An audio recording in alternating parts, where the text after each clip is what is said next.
ভাব ক্ষতি টানাটানি সূক্ষ্ম কলহ ভগ্ন অংশ ভাগ সহে না সহে না, আমাদেরও সয় না। বর্তমানে আমরা যে মূল্যবোধহীনতার একটা কালে বাস করছি, সেখানে আমরা মানুষকে মর্যাদা দিতে এবং আমাদের সহিষ্ণুতা আমরা হারিয়ে ফেলছি, যার ফলে হচ্ছে কি চারিদিকে একটা অবিশ্বাসের একটা সংশয়ের বাতাবরণ তৈরি হয়েছে।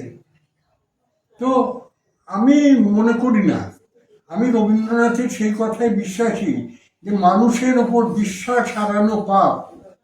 মানুষ যদি ভুল করে থাকে অথবা সে যদি নির্বিবাদে সমস্ত কিছু মেনে নেয়, সেটা নয়, তার মধ্যে আর একটা সত্তা আছে। আমরা ব্যাটেলশিপ পোটেমকিমে দেখেছিলাম যে ব্যাটেলশিপ পোটেমকিম সেই নির্দিষ্ট অবস্থায় পরাজিত হয়েছিল, কিন্তু সে পতাকা তুলে এগিয়ে যাচ্ছে।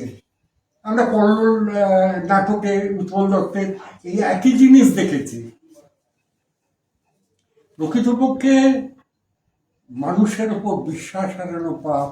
মানুষই আবার উঠে দাঁড়াবে এবং নিজের মর্যাদা বোধ, সহিষ্ণুতা এবং মূল্যবোধ ফিরে পাবে, শুধু এই সময়ের জন্য অপেক্ষা করে থাকা। সময়ের জন্য অপেক্ষা করে থাকতেই হবে। তা এই সময়ের পরিপ্রেক্ষিতে আমি জয়ন্তকে প্রচণ্ড সাধুবাদ জানাই। আমি জয়ন্তকে খুব ভালোবেসে আলিঙ্গন করতে চাই যে জয়ন্ত এই মূল্যবোধের বিনষ্টির সময়ে যখন একটা হতোদ্যম মানুষ, সেই সময়ে এত সৃজনশীল কাজ একের পর এক সে করে চলেছে।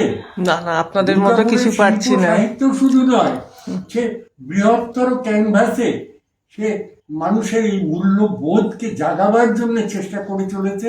এর জন্য তাকে আমার আন্তরিক সাধুবাদ জানাই, তাকে শুভেচ্ছা জানাই, তাকে ভালোবাসা জানাই। সে ছেলেকে সঙ্গে করে রেখে এই ছেলেটি অনেক বড় হবে, কারণ এইরকম বাবার স্নেহ ছায়ায় সে বড় হয়েছে। আমি তাকেও অভিনন্দন জানাই। আর যারা আমার এই বক্তব্য শুনছেন, আমি তাদের সকলের কাছে দীর্ঘদিন ধরে, আমি এখন বর্তমানে 87 বছরের একজন বৃদ্ধ, তাদের জন্যে আমার অজস্র শুভকামনা এবং ভালোবাসা রইল।